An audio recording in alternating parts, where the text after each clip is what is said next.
Welcome है हमारे GS India YouTube channels पे। आज हम बात करेंगे यूपी एनएचएम में जो भी क्वेश्चन पूछे गए हैं फ्रेंड्स। अभी हाल ही में जो एग्ज़ाम्स हुआ था 24 जनवरी को, उसमें जो भी क्वेश्चन पूछे गए ये मेमोरी बेस्ड क्वेश्चन होंगे और सभी नर्सिंग एग्जाम्स के लिए वेरी वेरी इंपॉर्टेंट होंगे क्वेश्चन। आप यहाँ से अंदाज़ा लगा सकते हैं इन फ्यूचर जो भी एग्जाम्स होंगे किस तरह के क्वेश्चन पूछे जाते हैं, जीके का क्या लेवल रहता है, नर्सिंग लेवल के क्वेश्चन किस तरह आते हैं। और एक बात और ध्यान रखिए, जितने भी नर्सिंग एग्जाम्स होते हैं मोस्टली सभी स्टेट के लिए सिलेबस एक ही होता है, सभी स्टेट के लिए सिलेबस एक ही होता है। एक स्टेट के क्वेश्चन दूसरे स्टेट में पूछे जाते हैं, इसलिए जिन लोग का एग्ज़ाम्स है उत्तर प्रदेश के अलावा भी जो भी हाल ही में एग्ज़ाम्स होने वाले हैं उनके लिए भी ये क्वेश्चन वेरी वेरी इंपॉर्टेंट होंगे। आप यहाँ से अंदाज़ा लगा सकते हैं कि किस प्रकार से क्वेश्चन कमीशन पूछते हैं और ये मेमोरी बेस्ड क्वेश्चन है और ये सभी नर्सिंग एग्जाम्स के लिए ऑल स्टेट के लिए वेरी वेरी इंपॉर्टेंट होंगे, क्योंकि एक स्टेट के क्वेश्चन दूसरे स्टेट में ज़रूर पूछे जाते हैं। चलिए स्टार्ट करते हैं। क्वेश्चन यहाँ पर फर्स्ट पूछा गया था, यहाँ पर आप देख सकते हैं अपनी स्क्रीन पर। क्वेश्चन नंबर फर्स्ट में पूछा गया था, बच्चों में एमएमआर इंजेक्शन किस मार्ग के द्वारा लगाते हैं। ये एएनएम स्टाफ नर्स जेएनएम के द्वारा ये कलेक्ट किया गया डाटा है। जिन लोगों ने भी हमें क्वेश्चन भेजे हैं उन्हीं की मेमोरी बेस्ड के आधार पर हम क्वेश्चन सॉल्व करा रहे हैं और इसमें वो भी क्वेश्चन इंक्लूड किए हैं जो इन फ्यूचर आपके एग्जाम्स में क्वेश्चन पूछे जा सकते हैं। क्वेश्चन नंबर फर्स्ट पे मेंशन है, बच्चों में एमएमआर इंजेक्शन किस मार्ग के द्वारा लगाते हैं। Through which route are MMR injection administered in children. तो इसका राइट आंसर था सबक्यूटेनियस रूट के माध्यम से लगाया जाता है या सबक्यूटेनियस के माध्यम से लगाया जाता है। ये रूट होता है सबक्यूटेनियस, हमने कल बताया था पिछले वीडियो में, हमने बहुत अच्छे से इसे कवर किया था। आप पिछला वीडियो जाके देख लें, यहाँ पर देख लें इससे रिलेटेड और थोड़ी जानकारी। The doses of the MMR vaccine, जो एमएमआर वैक्सीन का डोजेज होता है वो 0.5 ml होता है। इस बात को ध्यान रखना है, नेक्स्ट एग्जाम्स में आपसे डोजेज भी पूछा जा सकता है, तो ध्यान रखिए 0.5 ml होता है।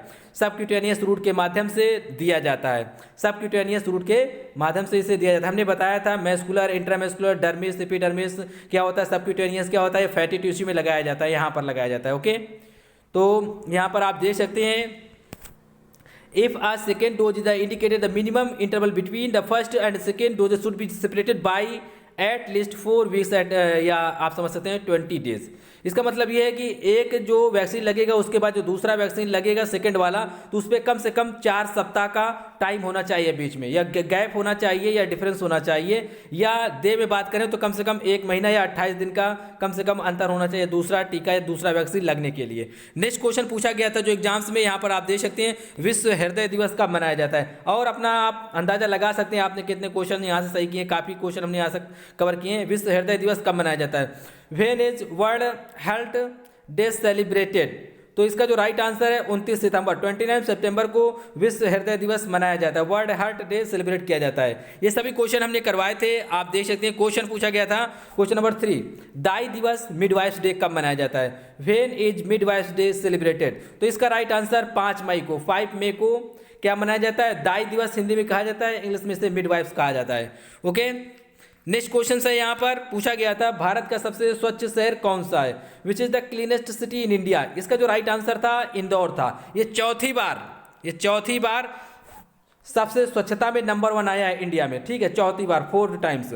इसके पहले भी यही था और ये 2014 से आ रहा है, 2014, 2015, 2016, 17 से ये चल रहा है बराबर इसका कंटिन्यूस। फिर भोपाल है दूसरे नंबर पर, यहाँ पर देख सकते हैं इंदौर हैज़ बीन जजेज as the cleanest city of India for the 4th time in a row in Swachh Sarvekshan award 2020। ये 2020 का डाटा है, 2020 का डाटा पूछा है और 2021 का जब आएगा हो सकता है फिर भी इंदौर हो, क्योंकि यहाँ बहुत ही ज़्यादा क्लीननेस आपको देखने को मिलती है, क्योंकि ये 4 बार विजेता रह चुका है स्वच्छ सर्वेक्षण अवार्ड का। ओके, और ये भी एग्जाम्स में पूछा जा चुका है, ये कौन सी बार है इसने ये जो अवार्ड प्राप्त किया है, स्वच्छ सर्वेक्षण अवार्ड। ये चौथी बार इसने प्राप्त किया है, 4 बार ये विजेता रह चुका है। कौन, इंदौर, ये मध्य प्रदेश का एक सिटी है। ओके, यहाँ पर लिखा है ये किसके द्वारा अनाउंस किया जाता है, union housing and the urban affairs minister के द्वारा इसे अनाउंस किया गया था। ओके, नेक्स्ट है यहाँ पर question number 5, drugs of choice in angina attack. Angina attack में कौन सा ड्रग्स ऑफ चॉइस यूज किया जाता है, इसे एनजीटी के नाम से जाना जाता है, नाइट्रोग्लिसरीन, पूरा नाम है यहाँ पर नाइट्रोग्लिसरीन कहा जाता है, इसे एनजीटी के नाम से जाना जाता है। ये लिखा है एंजाइना अटैक में इसे यूज किया जाता है। हिंदी में नीचे लिखा है, आप देख सकते हैं। ये क्वेश्चन एक स्टेट से दूसरे स्टेट में भी पूछे जाते हैं, इसलिए ध्यान रखिए, इस क्वेश्चन काफ़ी इंपॉर्टेंट है आपके लिए, क्योंकि कमीशन के द्वारा सिलेक्ट क्वेश्चन है। नेक्स्ट है क्वेश्चन नंबर 6, हीराकुंड बांध किस नदी पर स्थित है? On which river is the Hirakud dam located? इसका जो राइट आंसर था महानदी। यहाँ पर महानदी इंग्लिश में लिखा हुआ है। ये कहाँ है, किस राज्य में? ये उड़ीसा में स्थित है। कहाँ है? उड़ीसा में। तो आपको ये बात भी ध्यान में रखनी है कि ये कहाँ है, उड़ीसा में है, और हीराकुंड बांध ये महानदी पर निर्मित है। ओके, नेक्स्ट जो इंपॉर्टेंट है आप इससे रिलेटेड यहाँ पर देख लें, भाखड़ा डैम। भाखड़ा डैम है ये हिमाचल प्रदेश में है, सतलज रिवर पे है। किस रिवर पे? सतलज रिवर पे। दूसरा यहाँ पर जो मेंशन है हीराकुंड बांध महानदी उड़ीसा, जिसके बारे में हम बात कर रहे हैं। एक है टेहरी डैम, बहुत पूछा जाता है एग्जाम्स में, लिख लें या याद कर लें। टेहरी डैम, टेहरी डैम किस राज्य में है, स्टेट में है? तब आपका राइट आंसर होगा उत्तराखंड, यूके में है। कहाँ है? उत्तराखंड में है। ये टेहरी नदी या भागीरथी नदी पे बना हुआ है। ओके, ये टेहरी डैम ये सबसे ऊंचा डैम है। कौन सा? टेहरी डैम। नेक्स्ट है यहाँ पर रिहंद डैम कहाँ है, मतलब रिहंद बांध, डैम मतलब होता है बांध, उत्तर प्रदेश में है, रिहंद नदी पर बनाया गया है। ओके, नेक्स्ट है काफ़ी इंपॉर्टेंट, वेरी वेरी इंपॉर्टेंट, पूछा जाता है बहुत। मैट्यूर बांध पूछा जाता है, किस नदी पर है या किस राज्य में? ये तमिलनाडु में है मैट्यूर बांध। और कौन सी नदी में? ये कावेरी नदी में। कौन सी नदी में? कावेरी नदी में।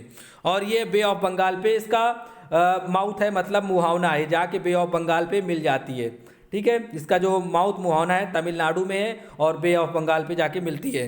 या यूँ कहें इंडियन ओशियन का ये वाला जो पार्ट होता है, यहाँ पर ये तमिलनाडु है, ये चेन्नई के नीचे से ये क्या होती है, ये आपका श्रीलंका है, यहाँ पर क्या होता है, ये बे ऑफ बंगाल वाला पार्ट है, नीचे इंडियन ओशियन है, इधर अरब सागर है। ओके, ये बात भी ध्यान में रखनी है आपको। नेक्स्ट है यहाँ पर चमेरा डैम, हिमाचल प्रदेश में है। चमेरा डैम पूछा गया था एग्जाम्स में, कहाँ है? हिमाचल प्रदेश में। ये एसएससी एग्जाम्स में, आर्मी में भी कई बार पूछा जा चुका है क्वेश्चन, बहुत इंपॉर्टेंट है। चमेरा डैम कहाँ स्थित है? तो चमेरा डैम हिमाचल प्रदेश राज्य में स्थित है। कौन सी नदी पे निर्मित है, किस नदी पे बना हुआ है? ये रिवर, ये जो रावी नदी है यहाँ पर ये बना हुआ है, निर्मित है इसके ऊपर।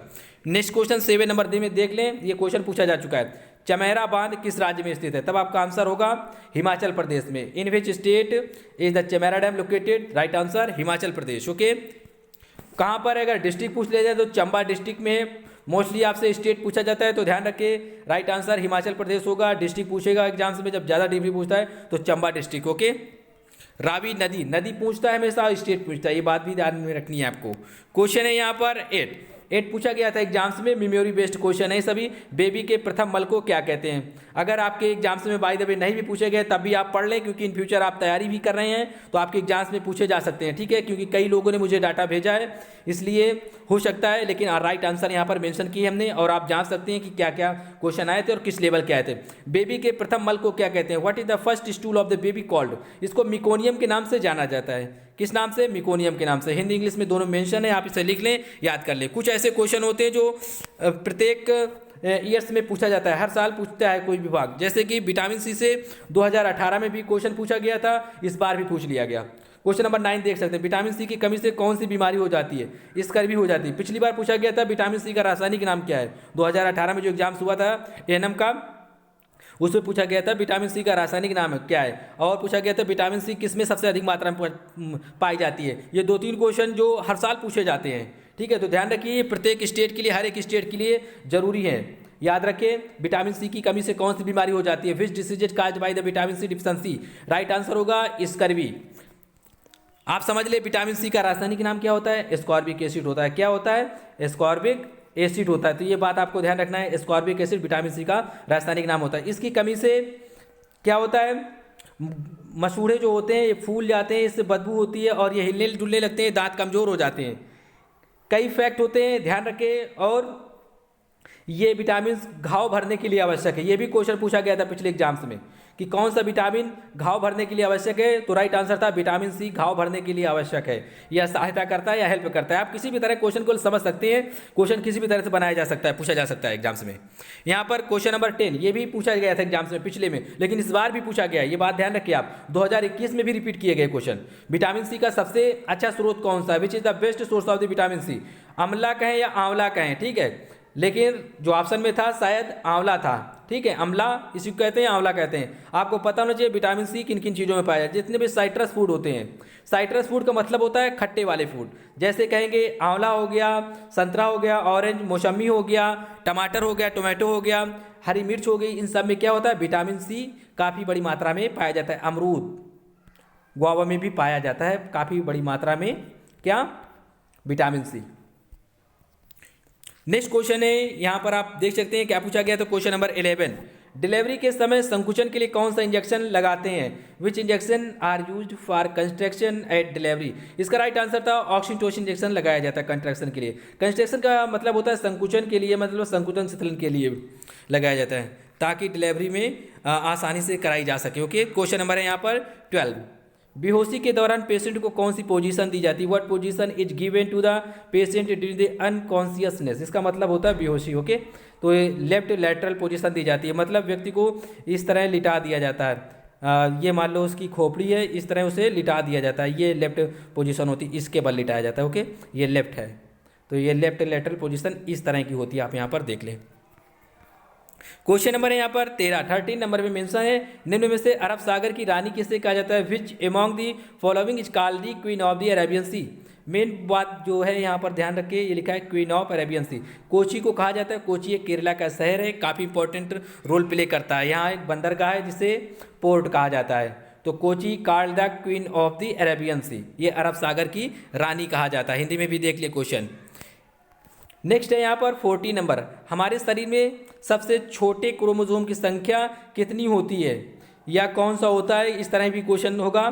ठीक है, यहाँ लिखा what is the smallest number of the chromosome in our body, तब इसका जो राइट आंसर है क्रोमोसोम 21। क्रोमोसोम गुणसूत्र 21, हिंदी में कहेंगे तो गुणसूत्र 21 कहेंगे। यहाँ पर देख लें chromosome 21, chromosome 21 is the smallest human chromosome. ये जो 21 नंबर का जो क्रोमोसोम होता है ये स्मॉलेस्ट होता है, सबसे स्मॉलेस्ट क्रोमोसोम होता है। इस तरह आप समझ सकते हैं। क्वेश्चन नंबर 15 पढ़ लें, देखें किस तरह पूछा गया था। बीसीजी वैक्सीन किस रूट के माध्यम से दी जाती है? ये सभी क्वेश्चन हमने करवाए थे आपको। क्वेश्चन ये दिया जाता है, बीसीजी का जो रूट होता है ये आईडी रूट होता है, मतलब इंटरटर्मल रूट के माध्यम से दिया जाता है। नेक्स्ट एग्जाम्स में कुछ भी पूछा जा सकता है और सभी जितने भी स्टेट हैं सभी में मिलते जुलते क्वेश्चन आते रहते हैं, क्योंकि सिलेबस सबका एक ही होता है। 10-20 क्वेश्चन इधर उधर हो जाते हैं, बाकी 70% के आसपास क्या होता है, नर्सिंग के क्वेश्चन आते हैं। ओके, तो ध्यान रखना है आपको, बीसीजी किस माध्यम से दिया जाता है? आईडी रूट या इसी कहते हैं इंटरटर्मल। क्वेश्चन है यहाँ पर 16, यहाँ पर लिखा है बूंद बूंद या बूंद इन्फेक्शन था शायद। इन्फेक्शन से कौन सी बीमारी नहीं होती है, या ड्रॉपलेट इन्फेक्शन के माध्यम से जो बीमारी नहीं होती उसके बारे में यहाँ पर बताना था। तो वो कौन सी बीमारी नहीं होती? पोलियो नहीं होती ड्रॉपलेट इन्फेक्शन के माध्यम से। नीचे मेंशन है कौन कौन ड्रॉपलेट इन्फेक्शन के माध्यम से हो जाती है। इंग्लिश में क्वेश्चन यहाँ से समझ लें अच्छे से, कौन सी बीमारी है जो ड्रॉपलेट इन्फेक्शन के माध्यम से नहीं होती? तो वो बीमारी थी पोलियो। बाकी और भी जो ऑप्शन थे वो सभी होती थी, शायद मेनिनजाइटिस, मिनकुनो मेनिनजाइटिस दिया गया था, डिप्थीरिया दिया गया था, या वूपिंग कफ था। ठीक है, ये सभी क्या है, ये जहाँ हम ब्रैकेट कर रहे हैं ये वाला, ठीक है, ये सभी क्या होता है? ड्रॉपलेट इन्फेक्शन के माध्यम से फैलती है, पोलियो के सिवाय। ठीक है, पोलियो नहीं फैलता। तो इन्फ्लुएंजा वायरस, डिप्थीरिया, पर्टोसिस को कहते हैं वूपिंग कफ, ये ड्रॉपलेट इन्फेक्शन के माध्यम से फैलती हैं सिवाय पोलियो के। क्वेश्चन यहाँ पर था 17 नंबर, पढ़ें, देख सकते हैं हमारे शरीर में विटामिन डी कैसे प्रवेश करता है? How does vitamin D enter our body? तो ये सूरज की जो किरणें होती हैं इसके माध्यम से हमारे बॉडी में विटामिन डी प्रवेश करता है, लेकिन इसमें थोड़ा प्रोसेस है, आप समझ लें उसे।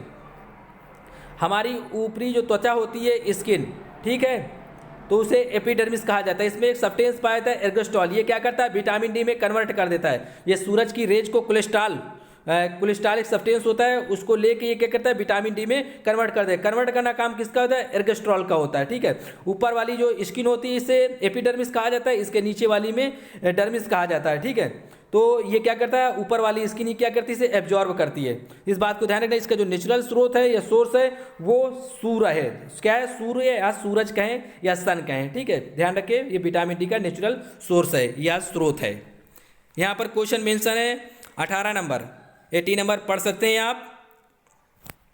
80 नंबर पे पूछा गया था, हमारी छोटी हाथ में ई कोली जीवाणु पाया जाता है, उसमें कौन सा विष होता है? ये पूछा गया था, मतलब कौन सा पॉइजन होता है। तो क्वेश्चन पढ़ लिया होगा आपने, तो इस पे इसका जो राइट आंसर सीगा विष होता है। कौन सा? सीगा टॉक्सिन कहा जाता है। इंग्लिश में पढ़ ले, in our small intestine which is the poison found E coli bacteria. E coli जो बैक्टीरिया होता है ये स्मॉल इंटेस्टाइन में पाया जाता है। कहाँ पाया जाता है? ये बात भी आप ध्यान रख के लिख लें। जो ई कोली जीवाणु होता है या बैक्टीरिया होता है ये कहाँ पाया जाता है? छोटी आंत में पाया जाता है। यहाँ पर देख लें, हिंदी इंग्लिश में दोनों में मेंशन है। इससे जो जहर निकलता है जिसे पॉइजन कहा जाता है, टॉक्सिन कहा जाता है, वो सीगा टॉक्सिन कहा जाता है। कौन सा टॉक्सिन? सीगा टॉक्सिन कहा जाता है। तो ये बात ध्यान रखनी है आपको। नेक्स्ट क्वेश्चन है 19 नंबर। 19 नंबर पे क्वेश्चन दिया गया है, जन्म के समय बच्चों को कौन से टीके लगाए जाते हैं? What vaccine are given to children at birth? तो इसमें कई ऑप्शन दिए गए थे। क्वेश्चन कई लोग बता नहीं पाए मुझे क्लियर, तो लेकिन फिर भी जो भी दिए जाते हैं हम उसको क्लियर करेंगे।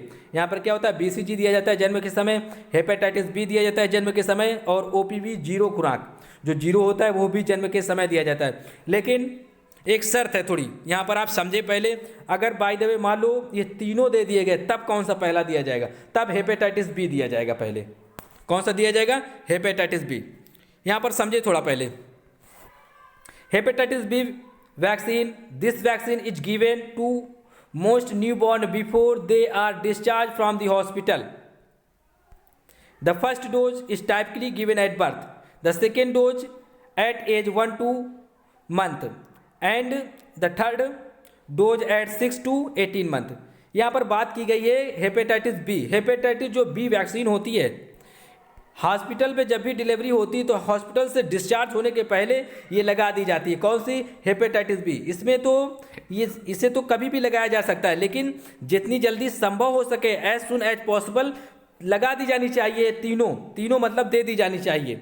कोई लगाई जाती है, कोई दी जाती है, ठीक है। तो ध्यान रखें, ये दे देनी जानी चाहिए, दे देनी चाहिए। लेकिन क्या होता है, हॉस्पिटल डिस्चार्ज होने से पहले हेपेटाइटिस बी लगा दी जाती है ताकि हेपेटाइटिस का इन्फेक्शन ना फैले। तो आप यहाँ पर देख सकते हैं, this vaccine is given to the most newborn before they are discharge from the hospital. इस पे तो BCG में थोड़ा लेट लपेट हो सकता है, लेकिन ये इसमें लेट लपेट नहीं होता हेपेटाइटिस बी में। इसको डिस्चार्ज होने से पहले ही 24 घंटे के अंदर दे देना चाहिए। इसे तो 15 दिन के अंदर भी दिया जा सकता है, और भी टाइमिंग होती है। इसके लिए हमने पिछले वीडियो में काफ़ी अच्छे से कवर किया गया, यहाँ पर देख सकते हैं। और इनको देने में जो फर्स्ट डोज से सेकेंड डोज दिया जाएगा, इस पर 4 सप्ताह का कम से कम टाइमिंग होना चाहिए, गैप होना चाहिए। ओके, उम्मीद है आप समझ गए होंगे। नोट पे एक बात ध्यान में लिखिए, यहाँ पर हेपेटाइटिस ए दिया गया है, ये 12 महीने पर लगाया जाता है, 12 महीने पर दी जाती है हेपेटाइटिस ए। वहाँ पर हमने बात किया था हेपेटाइटिस बी का। ओके, तो हेपेटाइटिस जब ए पूछेगा तब आप बताएंगे 12 महीने पर। इसे हम हम नेक्स्ट वीडियो लेके आएंगे वैक्सीनेशन पर, जिसपे हम क्या करेंगे, काफ़ी हद तक बहुत ज़्यादा डिटेल्स में डीपली काफ़ी अच्छे से कवर करेंगे, जिससे क्या होगा, पूरे क्वेश्चन आपके 100% कभी भी वैक्सीन से आएंगे। मोस्टली जो हमने पढ़ा दिया आपके लिए उतना डाटा पर्याप्त है, जितना पढ़ा दिया आपको वैक्सीनेशन उतना डाटा पर्याप्त है। लेकिन जो लोग अभी भी और रिसर्च करना चाहते हैं, अभी भी और पढ़ना चाहते हैं, हम उन लोगों के लिए और डीपली, ताकि और ज़्यादा रिवीजन हो सके, काफ़ी ज़्यादा डिफ्रेंशिएट कर देंगे कि अंतर बता देंगे कौन कब लगता है कब नहीं लगेगा, काफ़ी अच्छे से कवर करेंगे नेक्स्ट वीडियो में। ओके, यहाँ पर देख ले 20 नंबर ये लिखा है, क्वेश्चन पूछा गया था, क्राउनिंग स्टेज कब घटित होती है? When does the crowning stage occur? ये सेकेंड स्टेज ऑफ लेबर के दूसरी अवस्था में घटित होती है। यहाँ पर देख ले डिटेल्स में, this is when you can see the top of your baby head through the opening of your vagina. This movement happen during the second stage of the labour. ये क्या होता है, स्टेज में घटित होती है। कौन? क्राउनिंग स्टेज के बारे में बात कर रहे हैं हम। क्राउनिंग स्टेज कब घटित होती है? लेबर के ये लिखा, this moment happens during the second stage of labour when you push are deliver your new born once your baby crowns you push out the rest of their body. यहाँ पर आप केवल इतना समझ लें, ज़्यादा नहीं समझना आपको, केवल आपको ये समझ लें जो क्राउनिंग स्टेज होती है ये लेबर से रिलेटेड होती है, और ये कब घटित होती है? तो आपका आंसर होगा कब अकर्स होती है? सेकेंड स्टेज ऑफ लेबर की दूसरी अवस्था में। इतनी बात ध्यान रखनी है आपको एटलीस्ट। नेक्स्ट है पॉइंट यहाँ पर 21 में पूछा गया था, क्विकनिंग किस ट्राइमेस्टर में घटित होती है? ये सेकेंड स्टेज में, ट्राइमेस्टर के सेकेंड स्टेज में घटित होती है क्विकनिंग। यहाँ पर देख ले, काफ़ी इंपॉर्टेंट जानकारी आपके लिए है। यहाँ पर you will most likely start to feel the strong और फेटल मूवमेंट। ये लिखा, किकिंग पुशिंग ये सारे मूवमेंट फील किए जाते हैं माँ के द्वारा। और कब फील किए जाते हैं? End of your second trimester, मतलब सेकेंड ट्राइमेस्टर के अंत में। फिर लिखा है और early in the third trimester, या तो लास्ट में सेकेंड ट्राइमेस्टर के घटित होंगे, या शुरुआत में जो तीसरा ट्राइमेस्टर होगा थर्ड ट्राइमेस्टर के अर्ली, मतलब शुरुआती में देखने को ऐसा मिल जाएगा। क्या? ये क्विकनिंग वाला स्टेज, मतलब पुशिंग किलिंग वाला बेबी ऐसा पुशिंग किलिंग करने लगता है, माँ ऐसा फील करने लगती है। क्विकनिंग इज फील्ड, ये कब फील किया जाता है? ये 17 से 20 वीक के बीच में फील किया जाता है। 17 से 20 के वीक में। ये एवरेज है, वेरिएशन थोड़ा बहुत हो जाता है, तो ध्यान रखें मोस्टली जब भी ऑप्शन दिए जाएंगे तो काफ़ी अंतर होता है। 10 वीक, 15 वीक, 25, 30 ऐसे करके दिया जाता है। तो ध्यान रखें 17 से 20 के बीच में या 22 के बीच वाला आंसर सही होता है। यहाँ पर एवरेज आंसर बताया गया है। कभी भी आप ये मत समझे कि आपको पॉइंट टू पॉइंट मिल जाएगा, थोड़ा रेंज में समझ में जाया करें, समझ लिया करें और ज़्यादा से ज़्यादा डिटेल्स पर थोड़ा फोकस किया करें, ताकि एग्जाम्स में आपका क्वेश्चन उस तरह नहीं पूछा जाएगा तो आप डिटेल्स के माध्यम से उसे कवर कर लेंगे, अच्छे से समझ लेंगे। माँ के द्वारा बेबी की पहली हलचल को महसूस करना किस नाम से जाना जाता है? First fetal movement is feel by the mother is known as quickening कहा जाता है उसे। क्या कहा जाता है? क्विकनिंग। और ये सेकेंड स्टेज होती है, 17 से 20 के बीच में होती है। कहीं कहीं मेंशन किया गया है ये 18 से 22 के बीच में होती है, लेकिन आपको एवरेज समझ लेना है कि मतलब 20 के आसपास वाला होगा। ठीक है, 18, 20 या 22, 21 के आसपास होगा। लेकिन आपको हमेशा सॉल्व करना चाहिए जब भी, तो ऑप्शन क्या दिए गए इसके अनुसार आपको सॉल्व करना चाहिए, ऑप्शन के अकॉर्डिंग। ओके, नेक्स्ट है यहाँ पर नर्स डे कब मनाया जाता है? ये क्वेश्चन पूछा गया था, 12 मई को मनाया जाता है। मोस्टली लोगों ने सही भी किया था इसका आंसर। ये लिखा है क्वेश्चन B12 का रासायनिक नाम क्या है? कुछ ये क्वेश्चन B12 का रासायनिक नाम पूछा गया था तो साइनाकोबालामिन होगा। क्या होगा? साइनाकोबालामिन। एक क्वेश्चन पूछा गया परनीसियम एनीमिया किसके कारण होती है? ठीक है, तो वो होती है विटामिन B12 की कमी के कारण। परनीसिया एमीनिया किसके एनीमिया किसके कारण होता है? इस तरह कुछ क्वेश्चन पूछा गया था, तब उसका आंसर क्या होगा? Vitamin B12। और विटामिन B12 में कौन सा सब्सटेंस पाया जाता है? कोबाल्ट पाया जाता है। ओके, ये बात भी ध्यान रखनी है। यहाँ पर एक क्वेश्चन पूछा गया 25, नींद की कमी को किस नाम से जाना जाता है? Loss of sleep known as. ये हमने कवर किया था क्वेश्चन जब हमने फूबिया वाला चैप्टर पढ़ाया था। ठीक है, तो इंसोमानिया कहा जाता है इसे। क्या? इंसोमानिया। नेक्स्ट है 26 देख लें आप। बच्चों में इंट्रामेस्कुलर इंजेक्शन साइट है, intramuscular injection site are in childrens, तो ये लिखा है वेस्टस लैटरलिस। इस तरह से इंग्लिश में ही लिख लें तो ज़्यादा अच्छा है आपके लिए। बच्चों में जो इंट्रामेस्कुलर इंजेक्शन की साइट होती है वो कौन सी होती है? लिखा है वेस्टस लैटरलिस। समझ ले क्या होता है। मान लो बॉडी ये है और ये जो पैर होते हैं यहाँ पर बना देते हैं हम उतना ही जितना इस पर काम की बात है। ये मान लो थाई है, ये क्या है? घुटने हैं, तो यहाँ पर दिया जाता है ये। ठीक है, यहाँ पर दिया जाता है, ये घुटने के जस्ट थोड़ा ऊपर दिया जाता है। कहाँ पर? इंट्रामेस्कुलर मतलब मसल्स में दिया जाता है। ठीक है, इस प्लेस को ही क्या कहते हैं? वेस्टस लैटरलिस के नाम से जाना जाता है। ये बच्चों में जो साइट होती है, क्वेश्चन पूछा जाता है बच्चों में जो साइट होती है, ये पैर हैं, ठीक है, ये थाई वाला पार्ट है, कौन सा? जांग का पार्ट है, तो यहाँ पर दिया जाता है। जस्ट ये जो घुटना होता है, नहीं होता है, इसके यहाँ पर दिया जाता है। ठीक है, इस पार्ट को क्या है? वेस्टस लैटरलिस के नाम से जाना जाता है। तो उम्मीद है आप समझ गए होंगे। तो हाथ पैर में कहाँ पर होगा? थाई के जो गांठ होती है यहाँ पर, टिबिया के जस्ट ऊपर वाला पार्ट होता है यहाँ पर। ठीक है, नेक्स्ट है यहाँ पर आप समझ लें, ये लिखा है गेस्टेशनल डायबिटीज कब घटित होती है? When does gestational diabetes occurs. ये इसका जो राइट आंसर था, ये 24 से 28 वीक के बीच में घटित होती है, 24 से 28 सप्ताह के बीच में। हिंदी में लिखना चाहें जो भी बोलते हैं हम लिख सकते हैं आप। 24 से 28 सप्ताह के बीच में घटित होती कौन सी? Gestational diabetes. यहाँ पर डिटेल मेंशन अगर पढ़ना चाहें तो आप पढ़ सकते हैं। एक क्वेश्चन पूछा गया था टाइफाइड किसके कारण होता है? ये भी क्वेश्चन हमने बताया था, व्हाट काजेज द टाइफाइड। तो इसका जो राइट आंसर था, जो टाइफाइड के जीवाणु का नाम होता है, बैक्टीरिया का नाम होता है, उसका नाम क्या होता है? सैल्मोना टाइफी कहते हैं। क्या कहते हैं? टाइफाइड के जीवाणु या बैक्टीरिया का नाम होता है। या टाइफाइड किसके कारण होता है? इसके कारण होता है, इस बैक्टीरिया के कारण। और ये किसके माध्यम से फैलता है? बैक्टीरिया के माध्यम से फैलता है। ये भी क्वेश्चन हमने कवर किए थे। ये लिखा है if you consume a food और द ड्रिंक कंटामिनेटेड। ऐसा भोजन लेते जो प्रदूषित होता है, गंदा होता है, विद द सैल्मोना टाइफी और the salmonella paratyphi, the bacteria can multiply and spread into the blood stream. ये क्या होता है? मल्टीप्लाई हो जाता है, मतलब कई गुना ब्लड में क्या होता है? अपने आप को मल्टीपल कर लेता है, बढ़ जाता है कई गुना। काजिंग द टाइफाइड फीवर, इसकी वजह से सल्मोनी टाइफी की वजह से क्या होता है? तो टाइफाइड फीवर होगा, या तो ये लिखा है पैरा टाइफाइड फीवर। ये दोनों के लिए जिम्मेदार होता है, टाइफाइड फीवर कहें अथवा ये लिखा है पैरा टाइफाइड फीवर।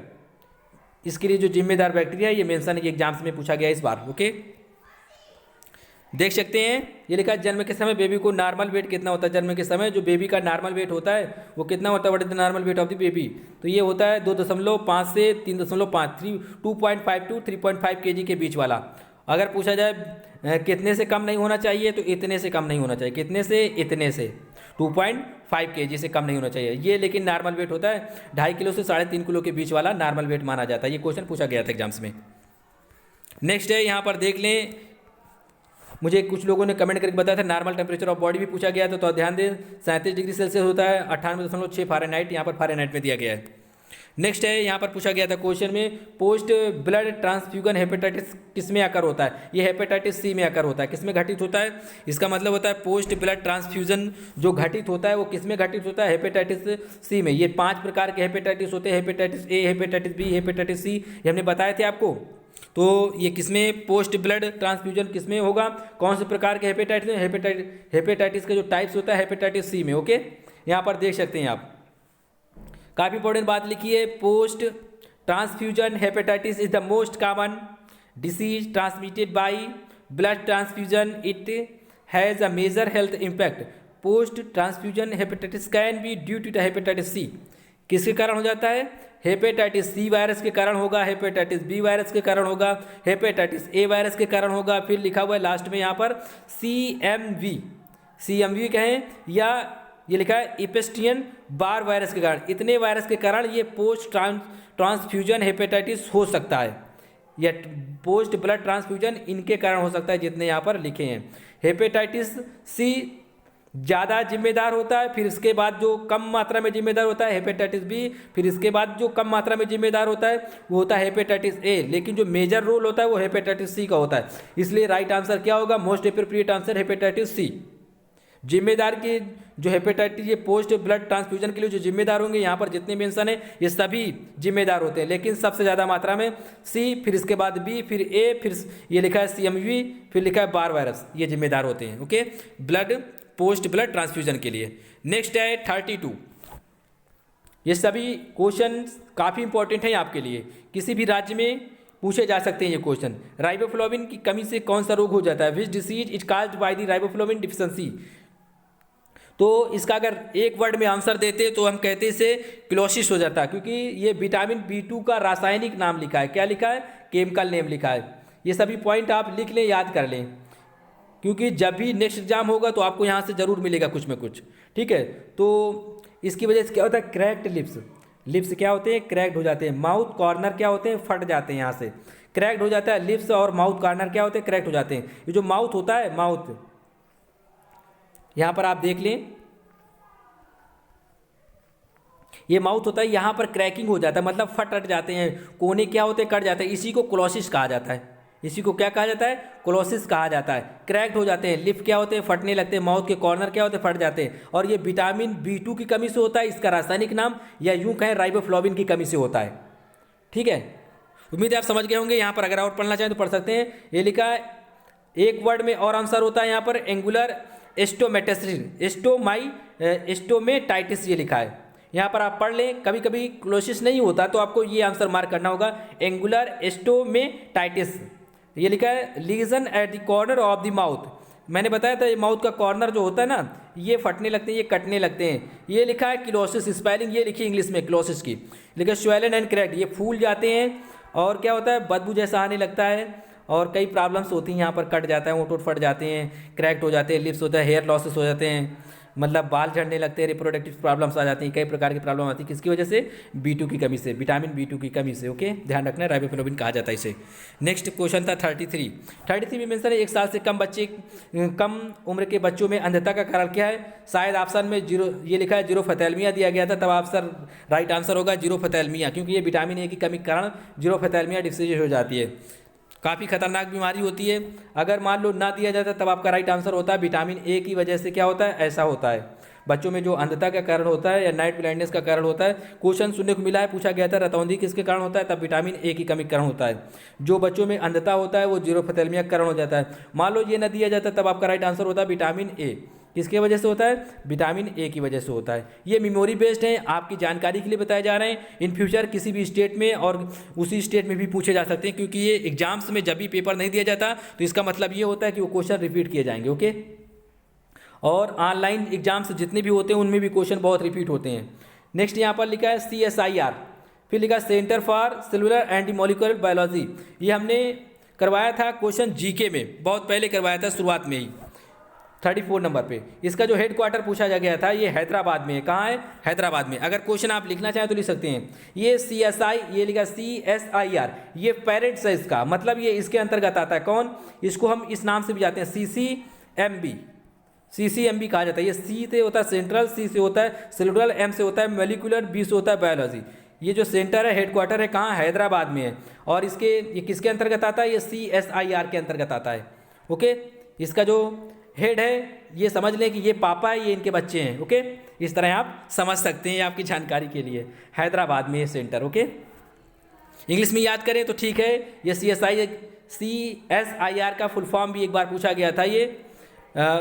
ये एग्रीकल्चर डिपार्टमेंट में पूछा गया था, ये स्टाफ सिलेक्शन कमीशन में। इसका जो पूरा नाम होता है council of scientific and industrial research होता है। ये इसका पूरा नाम है। ओके,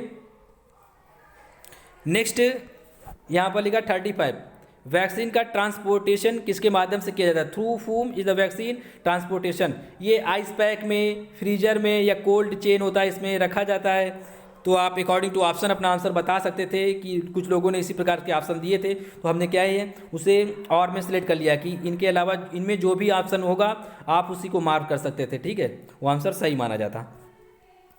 नेक्स्ट है यहाँ पर पूछा गया था 36 पे कि जो 12 नंबर का जो ब्रिक्स सम्मेलन हुआ है ना, वो किस देश के द्वारा होस्ट किया गया है? होस्ट का मतलब होता है किस देश के द्वारा उसे मनाया गया है, वो किस देश के द्वारा उसे होस्टिंग का मतलब होस्ट किया गया है, मेहमान नवाजी की गई है। इस तरह आप समझ सकते हैं। तो ये जो 12 नंबर का ब्रिक्स सम्मेलन था ये रसिया के द्वारा होस्ट किया गया। ये पेंडेमिक कोरोना वायरस की वजह से इसे टाल दिया गया था।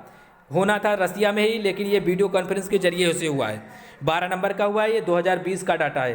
क्या? 2020 का। कब होना था? ये नवंबर महीने में होना था। यहाँ पर आप देख सकते हैं और भी एडिशनल जानकारी, यहाँ से क्वेश्चन मोस्टली बनते रहते हैं। 2020 लिखा है ब्रिक्स समिट, 12 नंबर की ब्रिक्स समिट जो 17 नवंबर 2020 वीडियो कॉन्फ्रेंस के जरिए हुई है। और होनी कब थी? ये 21 से 23 जुलाई के बीच में होनी थी, लेकिन कोरोना वायरस की वजह से, कोविड-19 पेंडेमिक की वजह से इसे टाल दिया गया था, पोस्टपोन कर दिया गया था। ठीक है, तो इसलिए इसे 17 नवंबर को की गई। और इसकी जो मेज़बानी की, जिसे कहते हैं होस्ट करी, किसने किया? रसिया ने होस्ट किया। 2020 की जो मेज़बानी की रसिया ने की। नेक्स्ट क्वेश्चन काफ़ी इंपॉर्टेंट है, आपके एग्जाम्स में इन फ्यूचर कभी भी पूछा जा सकता है और बहुत पूछा जाता है। ये 13 नंबर की जो ब्रिक्स सम्मेलन है ना, समिट है, ये कहाँ होगी? ये इंडिया में की जाएगी, या इंडिया के द्वारा होस्टिंग होगी, या होस्ट की जाएगी। ये क्वेश्चन आप लिख लें तो बहुत ज़रूरी है। और इसमें जो कंट्रियाँ ये भी बहुत पूछी जाती हैं ब्रिक्स के अंतर्गत। ये पूरा नाम यहाँ पर ये लिखा फुल फॉर्म। ब्रिक्स में कौन कौन से? बी से होता है ब्राज़ील, आर से होता है रसिया, आई से होता है इंडिया, सी से होता है चाइना और एस से होता है साउथ अफ्रीका। ये 1 2 3 4 5 ये 5 देश आते हैं इसके अंतर्गत। आपसे पूछा जा सकता है ब्रिक्स के अंतर्गत कितने देश आते हैं? तो 1 2 3 4 5 ये 5 देश आते हैं। 13 नंबर की जो सबमिट करेगा वो कौन करेगा? होस्टिंग करेगा, मेज़बानी करेगा, वो इंडिया करेगा।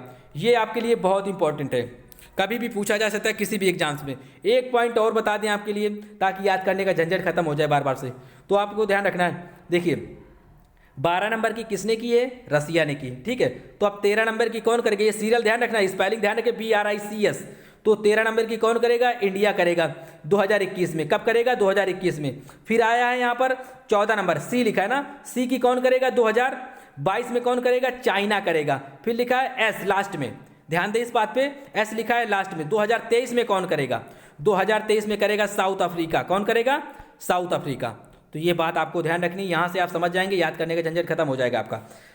जो 11 नंबर की जो ब्रिक्स सम्मेलन हुआ था ना, उसको ब्राजील ने किया था। 12वें नंबर का रसिया करेगा, 13वें नंबर का कौन करेगा? इंडिया। देखा यहाँ पर 13 नंबर मेंशन है। ठीक है, 30 नंबर तो इंडिया करेगा 2021 में। आप ईयर बढ़ाते जाएं और सीरियल बढ़ाते जाना यहाँ से। ठीक है, याद करने का काम खत्म हो जाएगा, आप इसे ट्रिक से याद कर सकते हैं। 11 नंबर की ब्राजील ने की, 12वें नंबर की रूस ने की, रसिया ने की, और फिर लिखा है यहाँ पर आई, ये कौन कर रहा है? 13वें नंबर की इंडिया कर रहा है। 14वें नंबर की कौन करेगा? चाइना करेगा। 15वें नंबर की कौन करेगा? ये साउथ अफ्रीका करेगा। जब साउथ अफ्रीका खत्म हो जाएगा तो आप फिर वापस आ जाना बी से। जब साउथ अफ्रीका खत्म हो जाए तो फिर आ जाना वापस यहाँ से, फिर ये दोहरा देना यहाँ से। देखिए ये हो गया 2020, फिर 21, 22, 23, तो 2024 में कौन करेगा? फिर ब्राजील करेगा। फिर आप इसी हिसाब से आगे बढ़ते जाना। उम्मीद है आप अच्छे से समझ गए होंगे। ओके, कन्फ्यूजन नहीं रहेगा इन फ्यूचर, आप अच्छे से कवर कर लेंगे ये। बस आपको ये आप बात ध्यान रखनी है कि 11 में ब्राज़ील ने की, 12 में रसिया ने की, और स्पेलिंग सीरियल से BRICS, ब्राज़ील, रसिया, इंडिया, चाइना, साउथ अफ्रीका। देश भी बहुत पूछे जाते हैं, ध्यान रखिए इस बात को भी। 37 नंबर पे मेंशन है, प्री टर्म बेबी को कितने परसेंट ऑक्सीजन दिया जाता है, कितने प्रतिशत दिया जाता है? तो ये 40% दिया जाता है लगभग। ऑप्शन के अकॉर्डिंग जो आंसर था मोस्टली लोगों ने यही बताया था कि उस पर ये परसेंटेज दिया गया थे, तो ये 30 से 40% होता है। जो मोस्ट अप्रोप्रिएट आंसर था वो 40% था। ओके, प्री टर्म बेबी को जो ऑक्सीजन सप्लाई की जाती है, ओके, दी जाती है। नेक्स्ट है यहाँ पर 30 नंबर पे मेंशन था, वहाँ पर पूछा गया था एग्जाम्स में कि एक्सरे की खोज किसने की थी? तो विल्हेम रोटेंजन ने की थी। किसने की थी? ये फिजिशियन थे, मतलब भौतिक विज्ञान के क्या थे, ये साइंटिस्ट थे, वैज्ञानिक थे। ठीक है, इस बात को ध्यान रखना। रोटेंजन ने की थी, कब की थी? 1895 में की थी, 1895 में की थी एक्सरे की खोज। ओके, एक्सरे आप लोग जानते होंगे अच्छे से। यहाँ पर मेंशन है नेक्स्ट 39 पे मेंशन है, ये लिखा है gastro intestinal tract infection caused by which, ये ई कोली के द्वारा हो जाता है। और ये पाया कहाँ जाता है? इंटेस्टाइनल यहाँ पर लिखा है, तो मतलब इंटेस्टाइनल में पाया जाएगा। लेकिन कौन सी वाली में पाया जाएगा? स्मॉल इंटेस्टाइनल में पाया जाएगा। कहाँ? स्मॉल इंटेस्टाइनल, मतलब छोटी आंत में पाया जाता है। अभी हमने बताया भी था इसको। नेक्स्ट क्वेश्चन लिखा है 40 नंबर। 40 नंबर पर मेंशन है ILO का मुख्यालय कहाँ स्थित है? ये भी एग्जाम्स में पूछा गया था, जिनेवा स्विट्जरलैंड में। कहाँ है? इसका जो पूरा नाम होता है इंटरनेशनल लेबर ऑर्गेनाइजेशन, हिंदी में कहते हैं इसे अंतर्राष्ट्रीय श्रम संगठन। हिंदी में जो भी लिखना चाहे लिख सकते हैं, अंतर्राष्ट्रीय श्रम संगठन, ILO को हिंदी में कहते हैं। इंग्लिश में कहते हैं International Labour Organization. Okay, headquarter कहाँ है? जिनेवा स्विट्जरलैंड में। मेंबर पूछ लिया जाता है अधिकतर, तो ध्यान रखना 186। अगर 186 ना हो तो 187 राइट आंसर होगा। मोस्टली इंक्रीज हुआ एक, तो ध्यान रखिए 187 राइट आंसर। ILO में जो मेंबर हैं, सदस्य देश कितने हैं? ओके, यहाँ पर लिखा है 41 नंबर पे, मम्स का इंक्यूबेशन पीरियड कितना होता है? What is the incubation period of the mumps? तब आपका राइट आंसर होगा यहाँ पर अकॉर्डिंग टू ऑप्शन, जो राइट आंसर था वो 2 से 4 सप्ताह के बीच वाला, 2 से 4 सप्ताह के बीच वाला ये मम्स का क्या है? ये इंक्यूबेशन पीरियड है। यहाँ पर आप देख सकते हैं, थोड़ा डिटेल्स आपके लिए मेंशन है, समझ लें यहाँ से। जो ये एक प्रकार का क्या है? Viral infection. एग्जाम्स में पूछा जाता है कि जो मम्स होता है ये बैक्टीरिया के द्वारा होता है या वायरस के द्वारा होता है, प्रोटोजो होता है। आपका आंसर होगा कि ये बैक्टीरिया उसके वायरस के द्वारा होता है। किसके? वायरल इन्फेक्शन है। ये बात ध्यान रखिए। उस वायरस का नाम क्या है, ये आपके लिए बहुत इंपॉर्टेंट है। उस वायरस का नाम ये है, ये लिखा है पैरामिक्सो वायरस। ये नाम लिख लें आप, काफ़ी इंपॉर्टेंट है, मोस्टली आपको मिलेगा नहीं ये, तो आप यहाँ से लिख लें इसे। मम्स के लिए जो वायरस जिम्मेदार होता है, ये वाला वायरस जिम्मे होता है PARAMYXO और VIRUS, ये लिखा है पैरामिक्सो वायरस। ये मम्स के लिए जिम्मेदार होता है, और ये एक प्रकार का क्या है? वायरस है। वायरस से होने वाली बीमारी कौन सी है? मम्स है। तो ये बात भी आपको ध्यान रखनी है। इसका जो इंक्यूबेशन पीरियड की बात करें, वीक में बात करेंगे तो 2 से 4 वीक के आसपास बात करेंगे लगभग में हम। और अगर डेज में बात करेंगे तो यहाँ पर लिखा है जो मोस्टली अकर होता है, ये 16 से 18 दिन के आसपास इसका इंक्यूबेशन पीरियड होता है। ये एवरेज वाली बात कर रहे हैं यहाँ पर, लेकिन इसकी रेंज 12 से 25 दिन तक जा सकती है। तो ध्यान रखिए, क्योंकि 12 और 25 के बीच का मतलब होता है 2 से 4 सप्ताह के बीच की टाइमिंग यहाँ पर मेंशन है। ओके, तो मोटी मोटी बात ध्यान रखना है कम से कम, ताकि आप एग्जाम्स में से फाइट कर सकें। क्वेश्चन है यहाँ पर 42 में मेंशन है वसा में घुलनशील विटामिन नहीं है सिवाय इसके।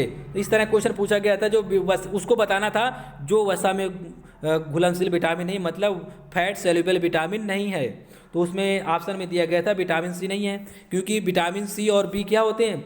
बी एंड सी जल में घुलनशील होते हैं, वाटर सेल्युबल विटामिन होते हैं। और जो वसा में घुलनशील विटामिन होते हैं वो ADE के, ये 4 होते हैं। ADE के ये फैट सेल्युबल विटामिन होते हैं। तो ये आप लिखना चाहें तो लिख सकते हैं इसे, वसा में घुलनशील विटामिन। और जल में या पानी में घुलनशील विटामिन कौन से होते हैं? BC। इससे हर साल एक क्वेश्चन बन जाता है।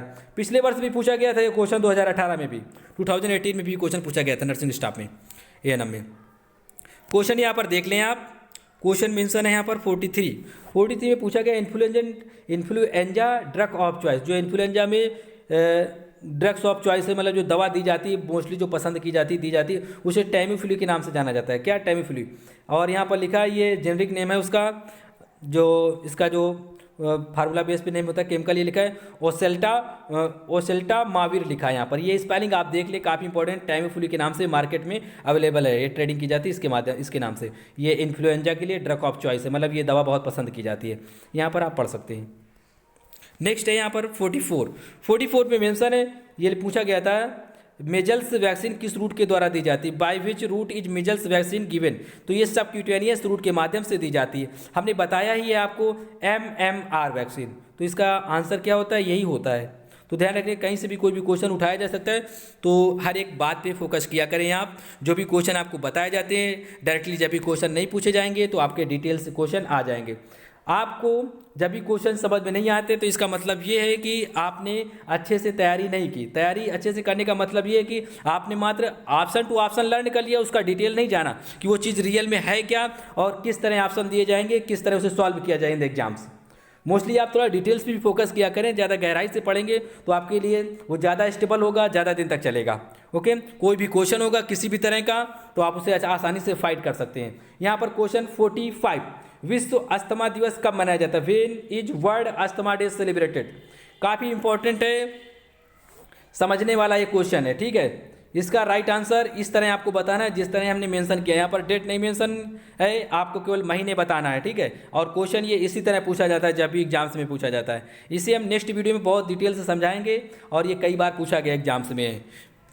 और जितने भी क्वेश्चन हमने बताए ये सारे मेमोरी बेस्ड क्वेश्चन थे, कई लोगों ने हमें बताए क्वेश्चन, और ये सभी स्टेट के लिए वेरी वेरी इंपॉर्टेंट है क्योंकि एक स्टेट का डाटा दूसरे स्टेट में पूछा जाता है। इस बात को भी ध्यान रखें क्योंकि लगभग सभी स्टेट जितने भी नर्सिंग एग्जाम्स होते हैं 90% डाटा और सिलेबस एक ही होता है उनका, सबका सिलेबस एक ही होता है। बस ये है कि 20 नंबर की 30 नंबर की जीके कहीं पूछ ली जाती, कहीं नहीं पूछी जाती। लेकिन जो 70% क्वेश्चन होते हैं 70 से 80% क्वेश्चन जो होते हैं वो नर्सिंग के आते हैं। लगभग मान लो एटलीस्ट नहीं आएंगे कम से कम तो 70 क्वेश्चन नर्सिंग के तो आपके होंगे ही। तो इसलिए कोई भी क्वेश्चन आप इग्नोर ना करें, ज़्यादा से ज़्यादा डिटेल्स प्राप्त करें, आप नॉलेज इंक्रीज करें आप, तभी आप एग्जाम्स फाइट कर पाएंगे क्योंकि कंपटीशन बहुत ज़्यादा हाई है, आपको अधिक पढ़ने की ज़रूरत है। Okay, thanks for watching friends. Video कैसा लगा कमेंट बॉक्स में बताएं, और जो क्वेश्चन दिया हमने 45 नंबर इसे आप ज़रूर हमें बताएं आंसर क्या होगा। और चैनल पे अगर नए से सब्सक्राइब कर सकते हैं क्योंकि हम डेली टेस्ट सीरीज अपलोड करते हैं। Thank you.